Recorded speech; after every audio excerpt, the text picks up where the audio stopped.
Hello, yeah, I'm audible.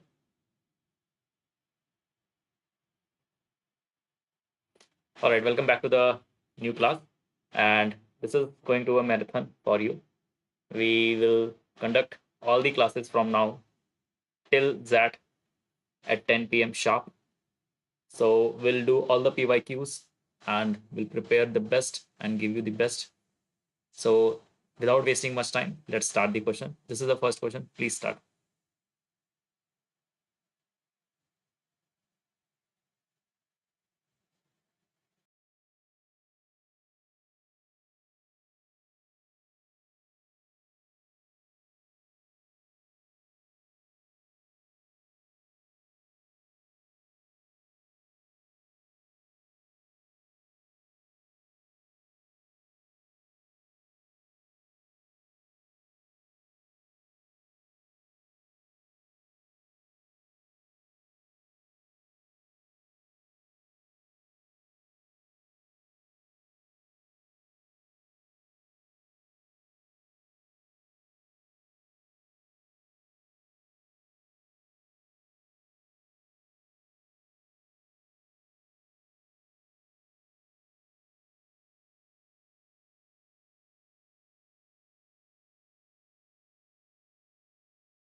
Oh, sorry. Thanks for this. Okay. Yeah. So please start the question. You hadn't missed anything.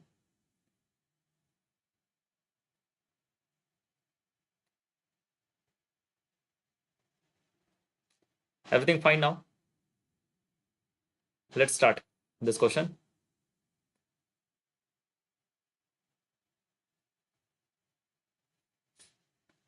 So teacher noticed a strange distribution of the marks. We have, there were only three distinct scores. So there are some numbers we do not know. But those numbers are made up of 6, 8, and 20. And the mode is 8, means 8 is repeated highest number of times. Sum of scores of all the students was 504. So let's just assume that these are the marks 6, 8, and 20. These are the marks. 8 is repeated highest number of times. The students are X, Y, and Z, securing 6 marks, 8 marks, and 20 marks respectively. So how much is the total marks from all the students?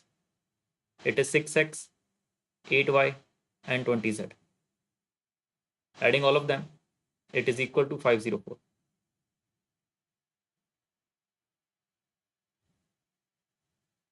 Is everything clear?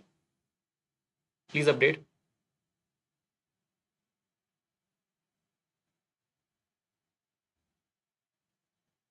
Just give me a sign that everything's perfect so that I can continue.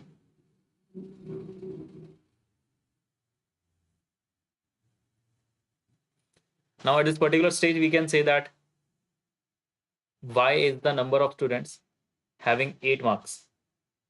That means it is given in the question, the most populated category, that is 8 for me, was equal to, means y equals to the sum of the number of students with the least score, that is x for me. It is x plus twice the number of students with the highest score. Highest score is 20 and the students are z. So this is equal to this thing.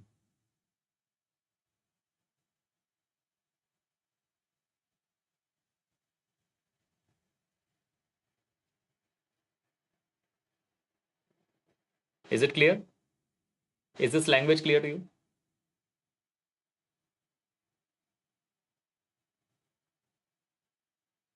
Now we have to just set up a relation. Everything is given there. We have to find the total number of students, means x plus y plus z. So I can just substitute the value here. It is 6x, or I can just make it 3x, okay? I'm dividing by 2. It is 4, and y, I'm plugging the value of y. And it is 10z. This is 252 for me. So finally, I'm getting 7x plus 18z equals to 252.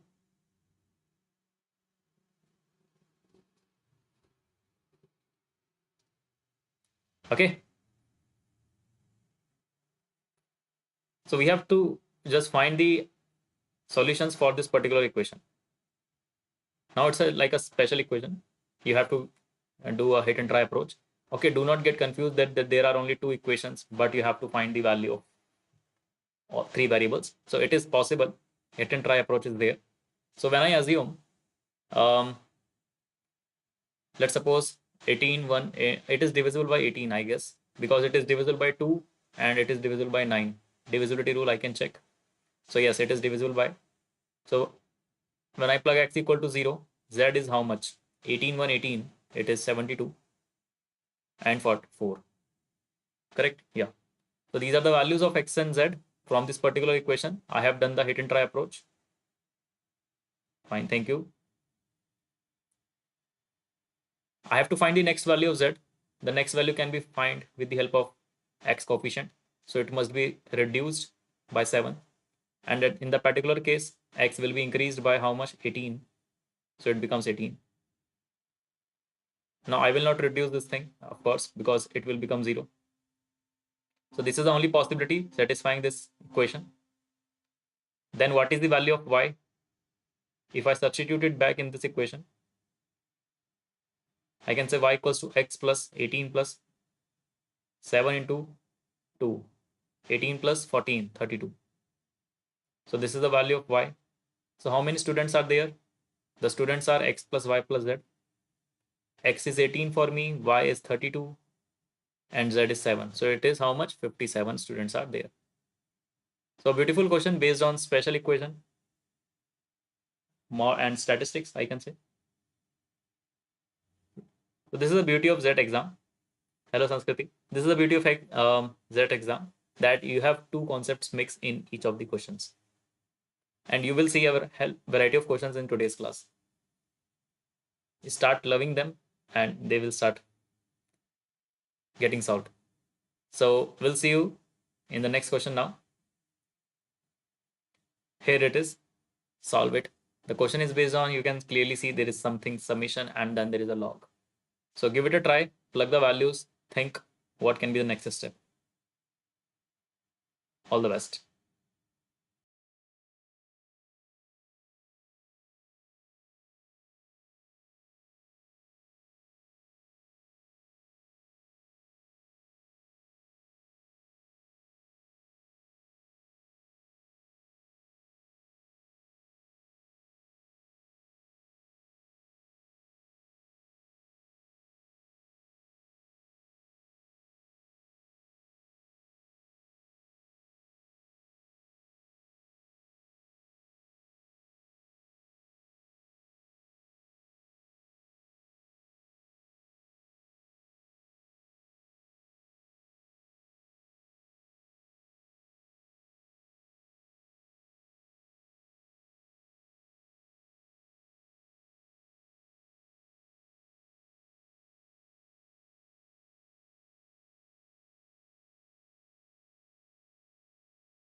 So your answer is 1 or option 1, which is, what are you saying? Option or the answer? I guess you are saying the value. So option C for you. Right, Paras?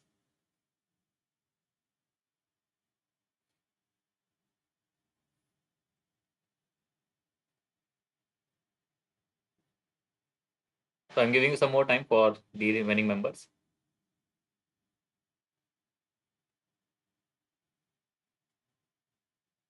Plug the values, okay? Do not get confused here or think, what is this thing? You will see a new variety of questions.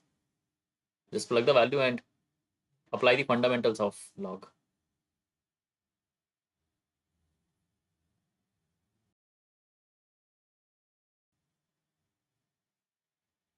Option C. Yes, correct. Option C is correct. The answer is 1. Let's start this question now. So Sanskrit, if you're solving this question, please continue. Maybe you will take more time, but it's fine. So let's just start this question. You have to just plug the value. The first step is to plug the value, and this is, you will plug 2, you will get this, correct, right? You will plug this value I, and then this means summation. You have studied this thing in sequence series. Then there is a log of 100 factorial with the base 3. Till how much? What is the last step? The last value is 100. So till now you will go. You can clearly see that this is the fundamental of log. I can say something is it in reciprocal, isn't it? The log is in reciprocal. So if the log is in reciprocal, you have to just interchange the input and base, and it will come to numerator part, isn't it? This is how you will change the denominator log to numerator log by reciprocaling, by just shuffling them. Now all the base is equal, so I can multiply the inputs. This is the fundamental of log. Sorry, it is 100.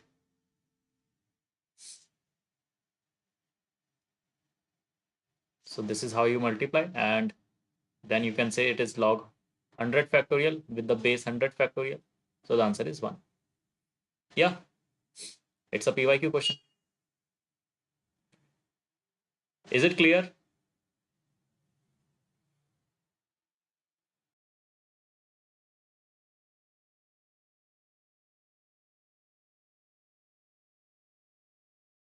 Yes, try this question now, and your time starts now.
Two numbers 297 with the base B and 792 with the base B belongs to base B number system. If the first number is a factor of the second number, then the value of B is how much? So of course the first step is what? To make each number in the base of 10. And you should know how you can convert the base B in the base 10. You have to multiply each place with the B raised to the power. 7 multiplied by B raised to the power 0. 9 multiplied by B raised to the power 1. 2 multiplied by B raised to the power 2. And this is how you will do the same thing in the second number. So convert it and make it a factor, or you can say there is no remainder. You know the dividend, you know the divisor. the quotient is something.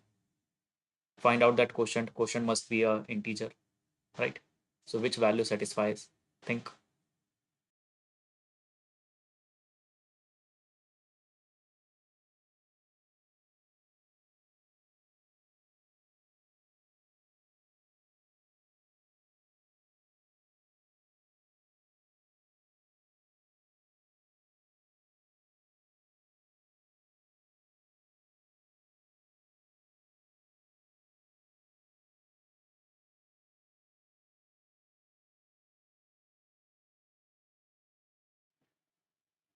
No, no, no. 11 is not the answer.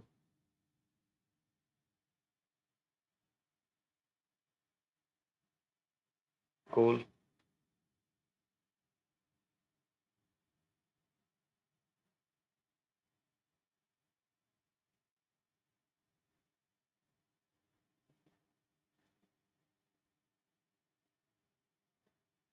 Okay, Sanskriti, try this question and just give your best, give your inputs in this.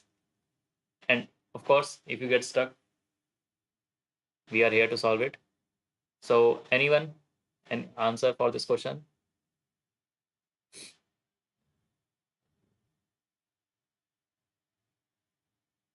Nandita, Paras, any idea?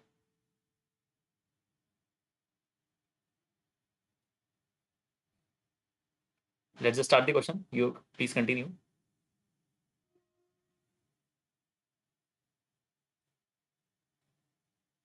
So, first, if we have 297 with the base b, we have to convert it in base 10.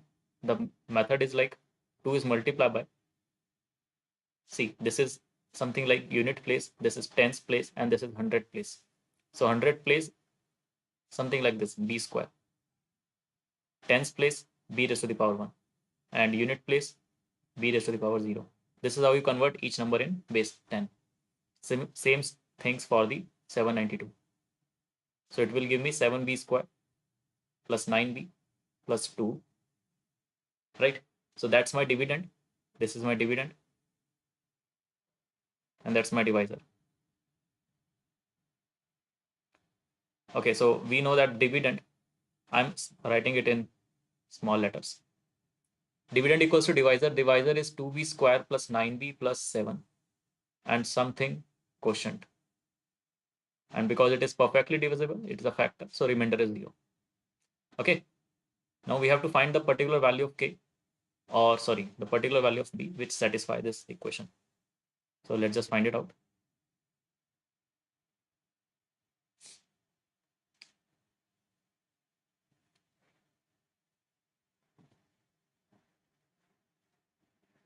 Here I can say now that let's just say k equals to what? K equals to 7b square plus 9b plus 2 and divided by 2b square plus 9b plus 7. I'm just making the same equation on the, you can do a division method. Okay, long division method, you can do this thing, or you can do it also in this way. 2b square, you are making the same thing on the numerator side. So this is how I can, this is 2 now, 7 minus 5. So I have made the same thing. I have made my numerator in terms of denominator. Stuck in between? Okay, let's see. So I can say this k equals to 1 plus 5b square minus 5 with respect to 2b square plus 9b plus 7. I hope this much is clear.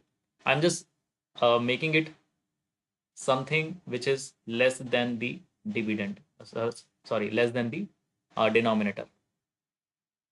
So I'm just making it something, let's say I have 2b square and 9b again, and 7 is there.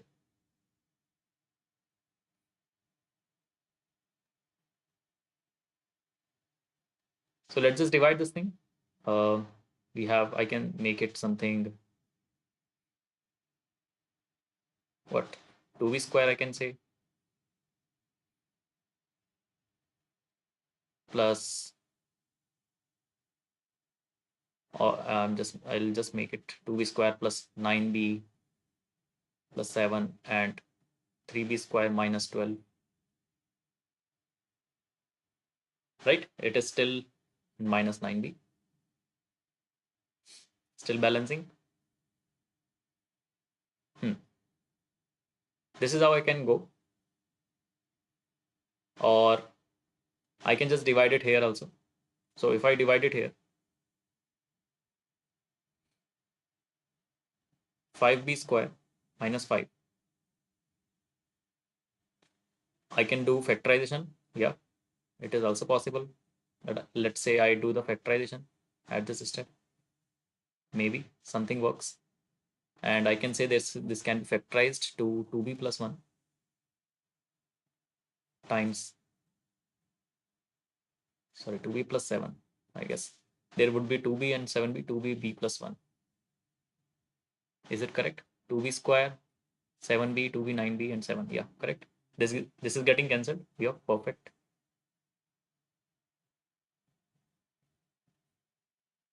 2b plus 7. Are you getting this? We have done the factorization part. K equals to 1 plus, it is 5b minus 5. So let me just make it, it is 5b minus 5. Okay, yes. So I'm just making it 4b plus 14. It is same like denominator because I have done the double on the top side, nothing else. Plus b minus 19. See, I have done the same replica in terms of denominator. So I can say it is 1 plus 2 plus b minus 19. So that was my purpose, to make it less than the denominator. Yeah, option is correct.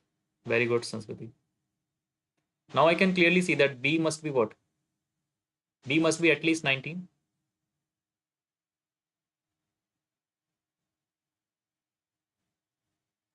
B must be at least 19. Then only it is possible that k equals to 3. See, this is the one method. You can still try this question. Okay, try this question when you divide this complete thing in as a long division method. You will get to know that there is some parameter. There may be a quotient, there may be a remainder, and that quotient must be an integer. Okay, you can divide it as a long divisional method, long polynomial division. Is it clear? Try this question after the class by the second concept. Is it clear?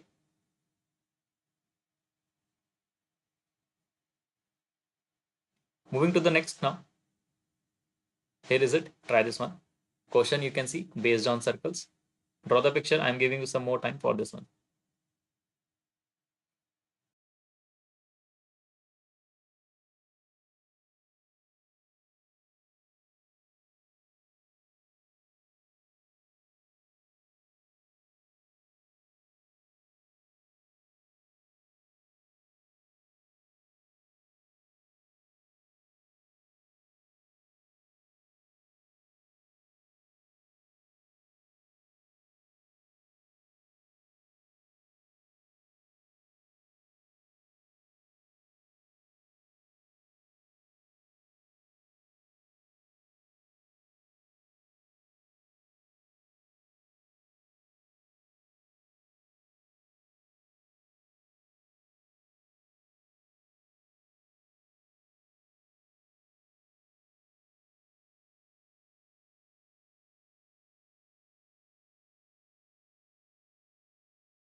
There are two circles C1 and C2 of radius 3 and 8. The common internal tangent T touches the circle at P1 and P2.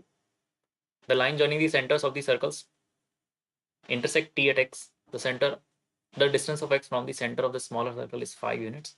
What is the length of the line segment P1, P2?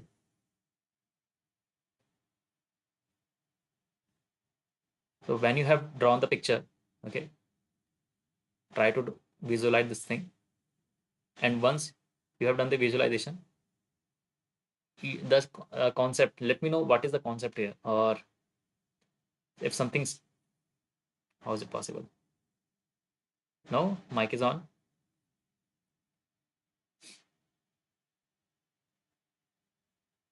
Is everyone having the same issue? Is it, am I not audible? Okay, okay.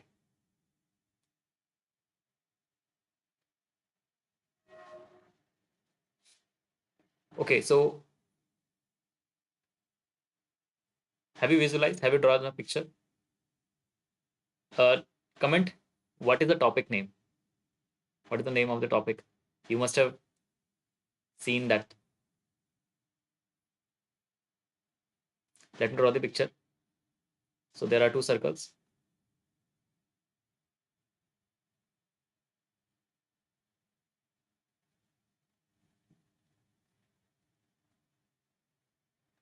C1 and C2.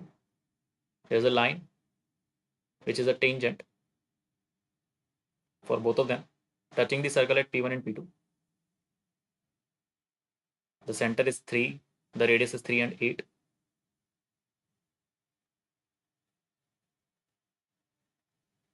The line joining the centers intersects the tangent at X.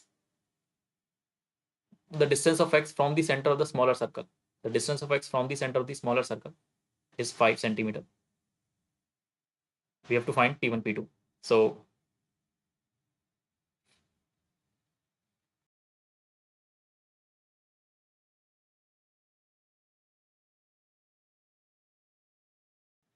yeah.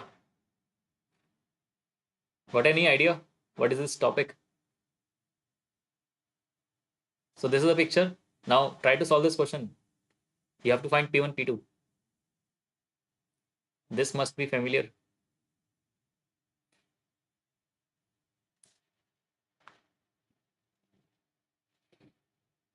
C.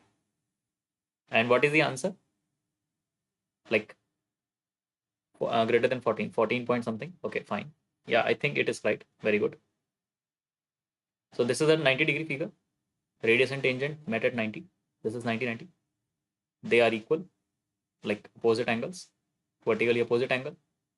I can say this is 5, this is 3, so this is 4. Pythagoras theorem. Now I have to just find the remaining side. This one. Right? Because I know 4, I just need to find xp2. So I need one side. I will apply the similar triangle concept here. Although the tangent, the name of this tangent is transverse common tangent. Right? And if you know the distance, if you know the gap between the centers, you can easily find P1, P2. But the gap between the centers is not given to you. So in that case, you can apply some similar triangle concept here. This angle is equal to this angle, and the two angles are 90 degree. So let me just mark the points. It is A, P1, and this is B, P2. So A, P1, X is similar to A is equal to what? B, P1 is equal to P2, and X equal to X. So this is similar to that. We have A P1 divided by BP2, and I have to find P2x. So P1x upon P2x. Application of similar triangles. AP1 is 3, BP2 is 8, P1x is 4, P2x I have to find. So P2x is 32 divided by 3. This is 10.66. That's it. So P1, P2 is equal to 4 plus 10.66, 14.66. So very good, Paras. This is it. Okay. Everything clear? Moving to the next question. Here it is.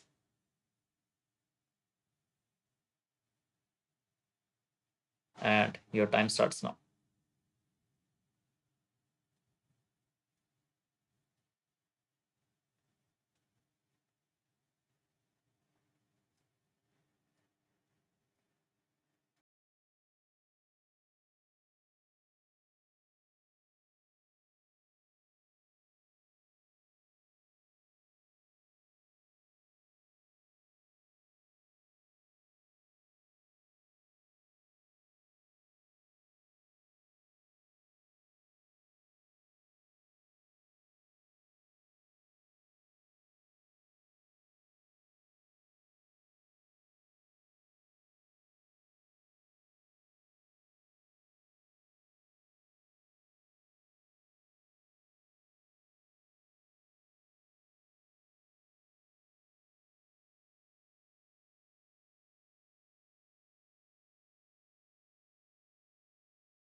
The probability that a randomly chosen positive divisor of 10 raised to the power 29 is an integer multiple of 10 raised to the power 23. Okay, so the probability is a square divided by b square. We have to find b minus a.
Yes.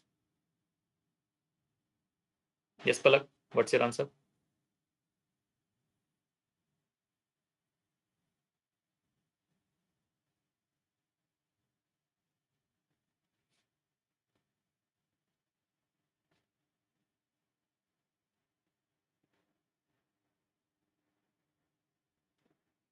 So let's start this question. We have to find the probability that a randomly chosen positive divisor. So basically there is a divisor of this number. So how many divisors are there? Total divisors is what? Factors. Divisors of 10 raised to the power 29. So we have to factorize this thing. It is 2 raised to the power 9, 5 raised to the power 9. Sorry, 29 it is. So the factors are how many? Factors are 1 plus to the each of the powers. So 900 factors are there of 10 raised to the power 29. Yeah, this much is clear. So that's my b square basically. Right? It is a square divided by b square, the probability. So I can say this is my b square, or we'll do it later also. Now, we have to find that particular factor which is also multiple of 10 raised to the power 26, 23 and a divisor of 10 raised to the power 29. Basically, a number which when multiply by 10 raised to the power 23 will give 10 raised to the power 29. So, or you can say it like also the factor. So means it's a divisor. A divisor of 10 raised to the power 29. What is the meaning of this statement? That 10 raised to the power 29 will be written like a multiplied by some k. The a is the factor, or k is also a factor. And that particular a for me is a multiple of 10 raised to the power 23. That is what? A multiple of 10 raised to the power 23. Like 6 is a multiple of 3. So you will write 6 equal to 3 into 2. Right? 3 is a factor of 6. So you will write 6 equal to 3 into 2. Similarly, that number is a multiple. So A is a multiple of 10 raised to the power 23. So this is how I will write everything, making them fit in one equation. I can say it is like this. So bk equals to 10 raised to the power 6. So the same thing that I was saying earlier, that 10 raised to the power 6 is that number which when multiply by 23 raised to the 23 will give you 29, right? So how many factors for this particular number? So factors are, I can do 7 multiplied by 7, right? Because it is 2 raised to the power 6 and 5 raised to the power 6. This is 49 for me. So the probability is how much? 49 divided by 900. That's a square divided by b square. So I can say what is b minus a? B equals to 30 and a equals to 7. B minus a is 23. So that's our answer for this question. Yeah, how did you find this question? Understand something new? Basically, it is just, you must have calculated 900. And now is it clear that 10 raised to the power 6, how can you say this is? These are those factors which are multiples and divisors.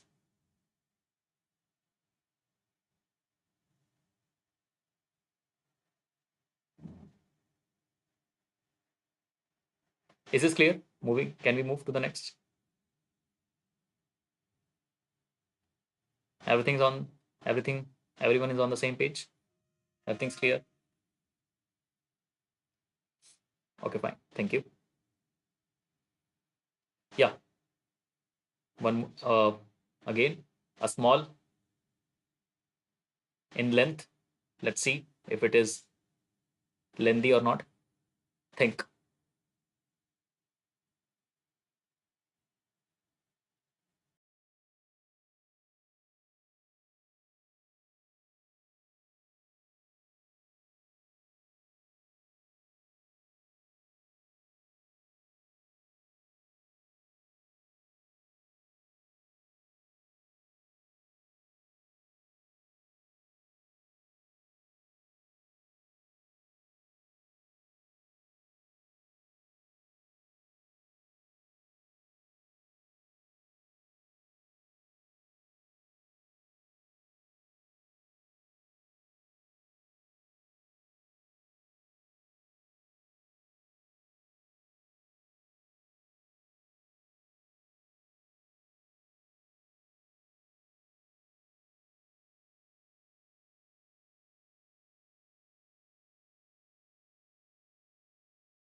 Expression summation from n to 13 summation is applied over 1 by n, can also be written as x divided by 13 factorial. What would be the remainder if x is divided by 11? So a summation, okay, there's something, there can be a sequence, I don't know, but it is has to be divided by, so it's a numbers, you can say the remainder has to be found.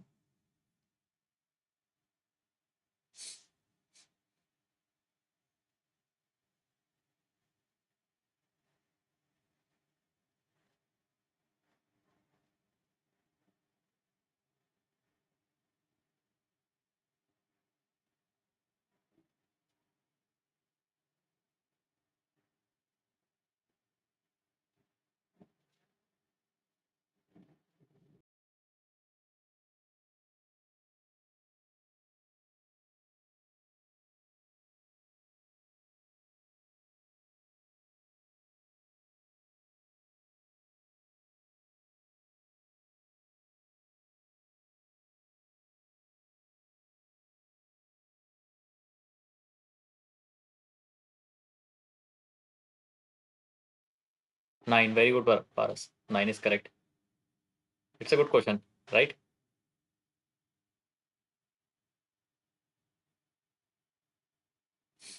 Okay, so let's start the question.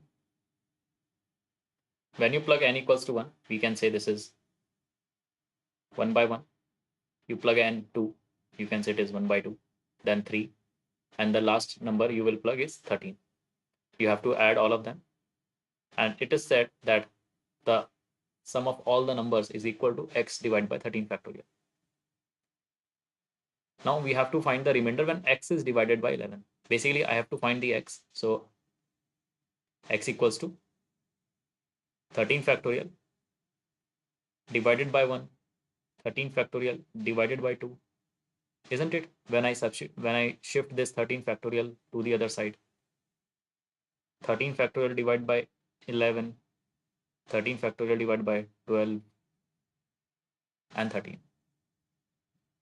Now why I have written 11? Because I have to divide by 11. That is why. So I have to divide this. This is my x value. I have to divide this complete thing by 11. All right, so let's divide this thing by 11.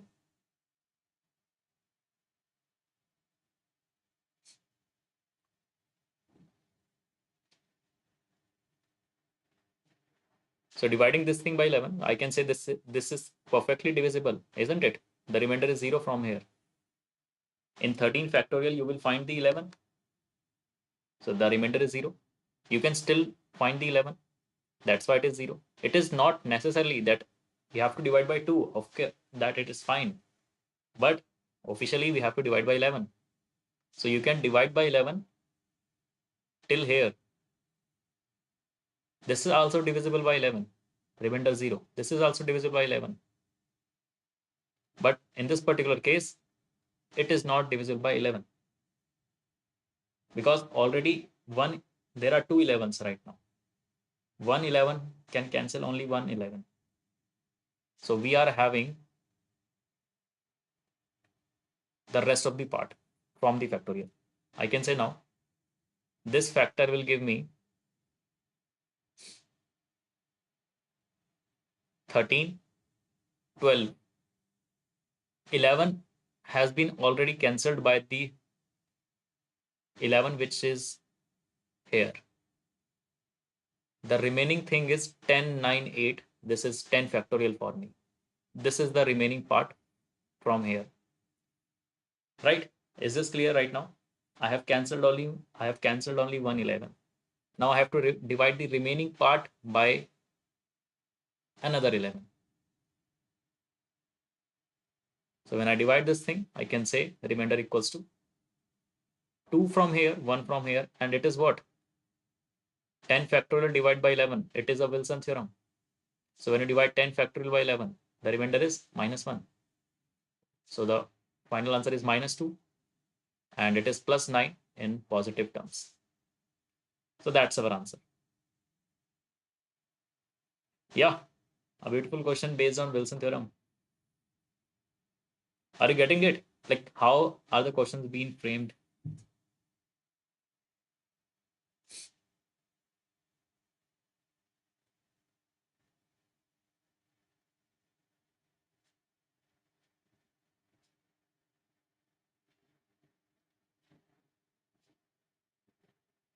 Okay, moving to the next question now. I hope you are getting a sense like what type of question you will going to tackle. So revise everything. Okay, maybe two concepts are mixed in one particular question. So can't skip anything. This was the question I gave as the homework. Take a screenshot of this question. Okay, do it in your homework. Take a screenshot and comment down the answer. I'll cross check. Yeah, do this question now. Meaningful question for today's class. Do it.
So rectangular swimming pool is 48-meter long and 20-meter wide. The shallow edge of the pool is 1 meter deep. For every 2.6 meter that one walks up the inclined base of the swimming pool gains an elevation of 1 meter. What is the volume of water in the swimming pool?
All right, so let's start the question.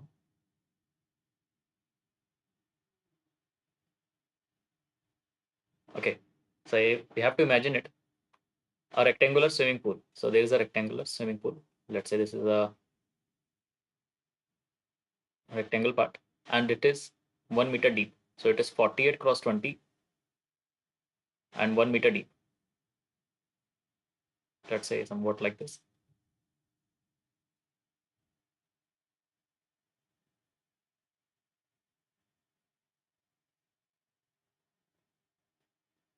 Fine. So this is a like a cuboid for us. Now, for every 2.6 meter that one walks up the inclined base, like let's suppose you are standing here and you start walking towards this direction. So it starts, there's a declination. There's a decline. And of course, the swimming pool gets deep from one point to another. So something like this.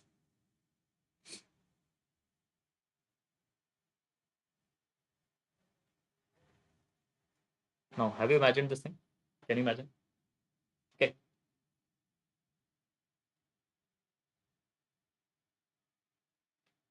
something like this.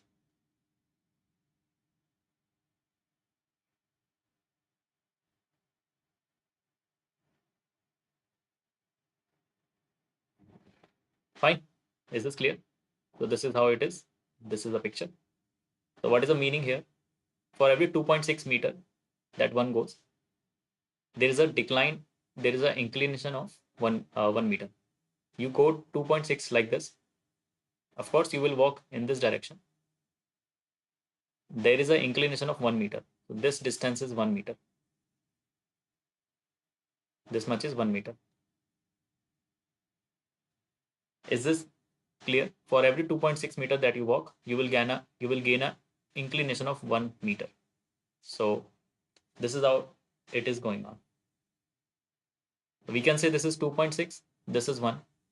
So if I multiply by 10, just for convenience, it is like this. So ratio will be the same.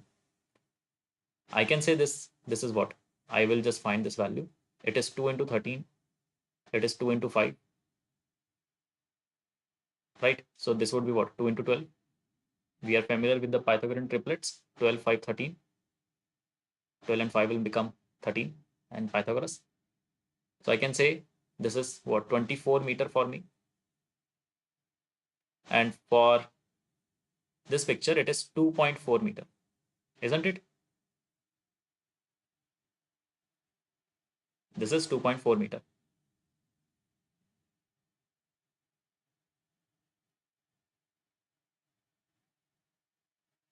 Now, moving ahead, we have to cover this 2.4 thoroughly for the whole length. Right? We have to cover this 2.4 meter for the whole length. So I can say this 2.4 meter will become 48 meter in total. So the multiplication factor is 20. Means everything is getting 20 times. So this 2.6 will be how much? It would be 20 times. Like similar triangle concept I have used, nothing else. So officially it would be how much? 52 meters. And this 1 meter, this much. This 1 meter will be how much? 20 meters. Isn't it? So we got the bigger triangle dimensions. So picture is looking like this now. This is 52. This is 20. That's 48. That's 20. That's 48. Like this.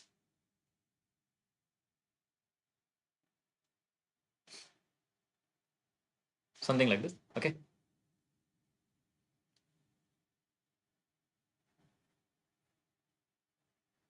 So everything is calculated. 20, 48, 20, and this is 52. This is 20.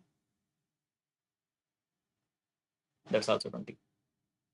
The width is 20, and the complete this thing is also 20. So let's just find the area of the respective zones, and we are good to go.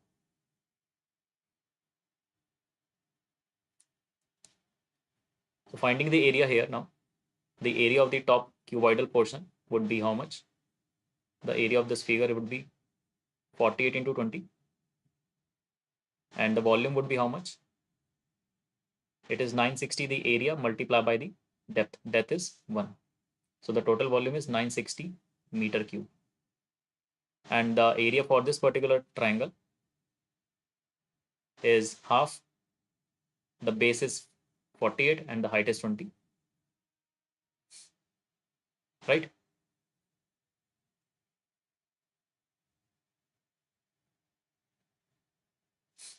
So this is 24, 480. What is the volume? 480. The area multiply by what is the depth? Sorry for the background. The depth. The depth is how much? How much is the triangular right angle triangle deep? What is the depth? The depth is also 20.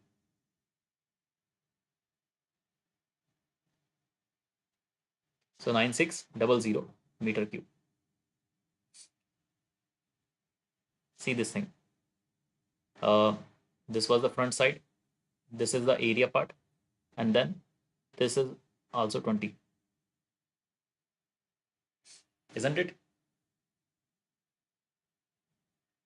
I'm making it here. This is 48. This is 20. And it is going like this. And that was also 20. So this was the picture.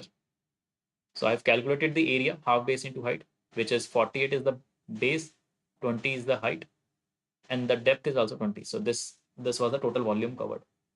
So total is how much? 960 plus 9600. How much is it? 600, 10, 5, 6, 0. So option D for that. Yeah, understand this question? Something new. I hope the picture, the steps are clear. Let me know if anything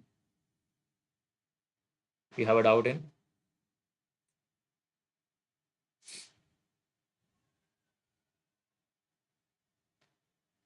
Moving to the next question. Can we proceed some more time? Take a screenshot of this question. This is again based on geometry. You can try it. 2 questions are for your homework right now. Take a screenshot of this one. And yeah, okay. Try this question. Based on, I can say, there is a probability. Yeah. One geometry we have solved. One geometry is for your homework. This is probability. Try it out.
Aditya has a total of 18 red and blue balls, marbles in 2 bags.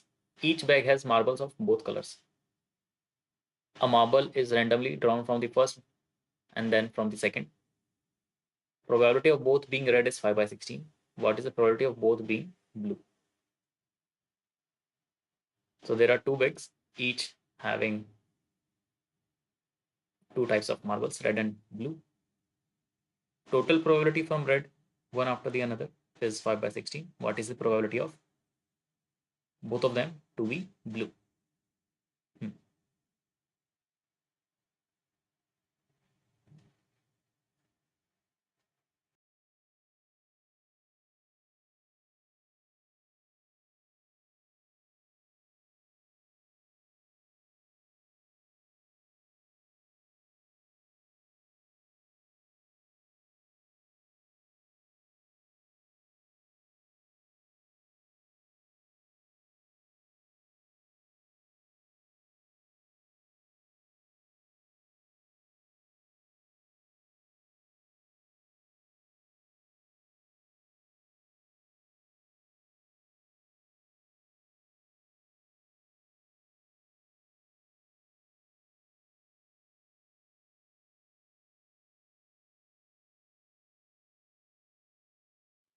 Very good, Nandita. This is correct. 3 by 16 is the answer. All right, so let's start.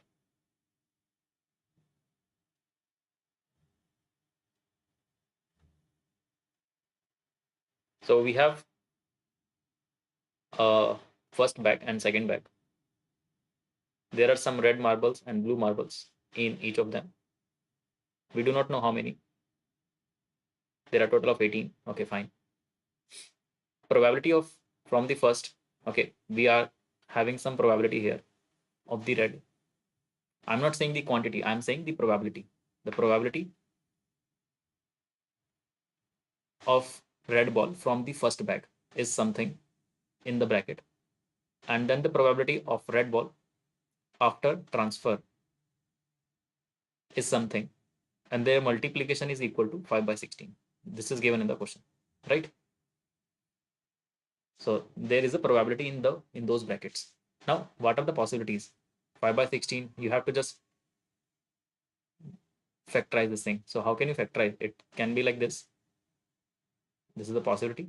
And how can you express this in 2 terms, in 2 brackets? So this is only possible when something is 5 by, see, I cannot write 5 by 2 because the probability is less than 1. So this is not possible. I cannot write 5 by 4. Again, not possible for me. Probability is always less than 1. So I can only go with 5 by 8. In that case, the other would be 1 by 2. Now, why I am not going with 5 by 16? In that case, the other will be 1. But if having a red ball, having a probability of 1, okay, having a probability of 1 means the other would be 0. Okay, I am solving the first case and then I'll show you the second one. So if I go with the first case, this one, see, if I go with the first case and I assume it is 5 by 8 and this is 1 by 2, then automatically this would be 3 by 8 for me. Because in this particular first bag, either it is red or blue. In the second bag, either it is red or blue. So the next probability would be half. But if I have done the same thing in terms of the second possibility, which is 5 by 16. So if I assume it is 5 by 16 and this is 1, then this would be 0 in that case, and which is not possible because each bag has some balls. So this case is eliminated. So we can say it's like a hit and try approach, of course. 3 by 8 multiplied by 1 by 2. Having a black ball is 3 by 8, having a black ball is 1 by 2. So multiplication of these two numbers is 3 by 16. So that's our answer. Okay, I hope this concept is clear. Full jugaad way solving this question and something new to learn here. Moving to the next question. Again, a geometry, I find it. Yeah. One more last question. Let's take this last question based on averages. Do this question and then I guess 3 questions for your homework. This is the last question of the class. Try to solve it.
Professor Suman takes a number of quizzes from a course for a course. All the quizzes are out of 100. A student can get an A grade in the course if the average of her scores is more than or equal to 90. So if the average is greater than 90 or equal to, then he will get A grade. Grade B is awarded if the score is between, if the average is between 87 and 89, both included, and below 87, it is C grade.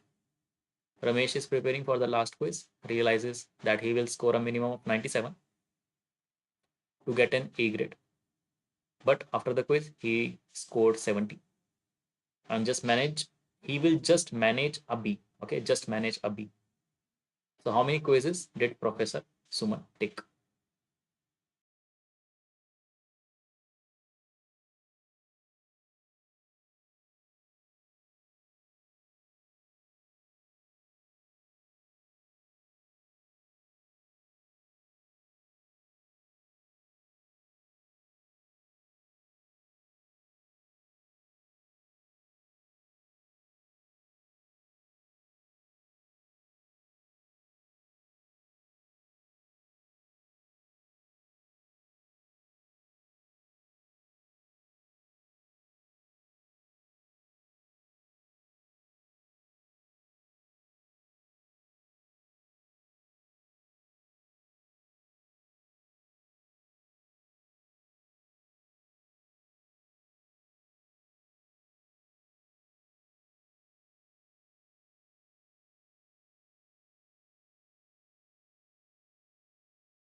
Very good, Paras. Correct.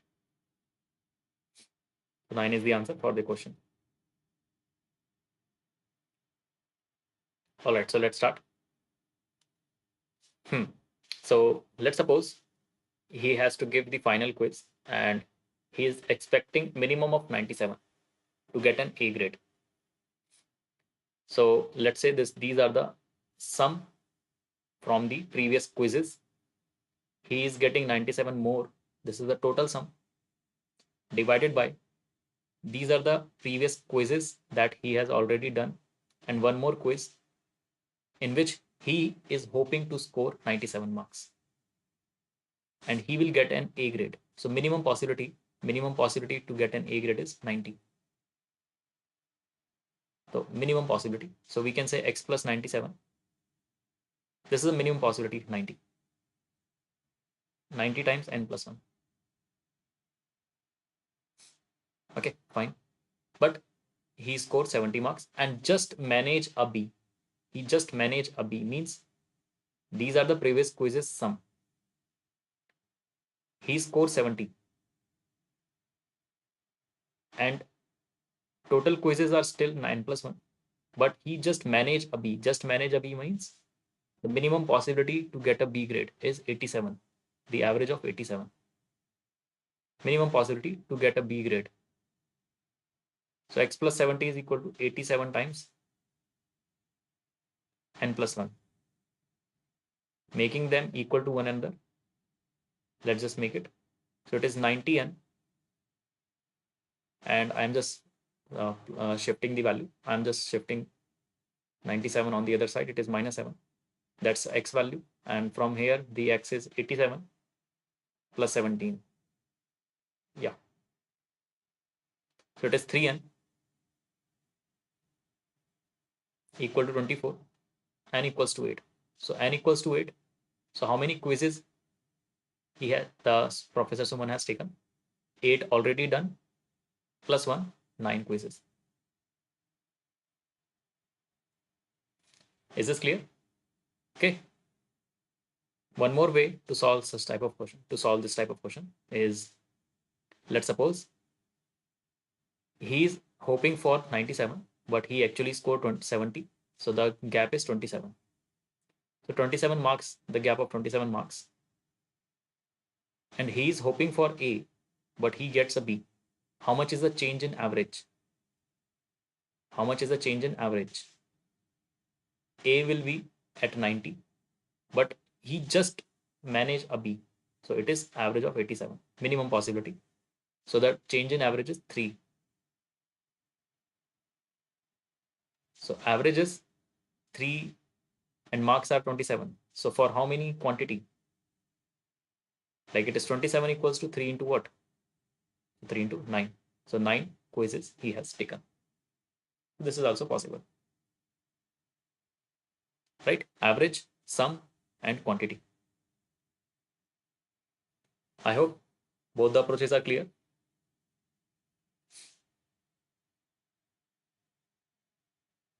So this is the question for your homework. Take a screenshot. So 3 questions are for your homework. I hope you have taken three screenshots. We have covered some 9-10 questions. Okay. So that's it for today. We'll see you tomorrow, same time. And we'll continue this session till New Year or more than 1 or 2 Jan. So thanks for being there. Any doubt, let me know.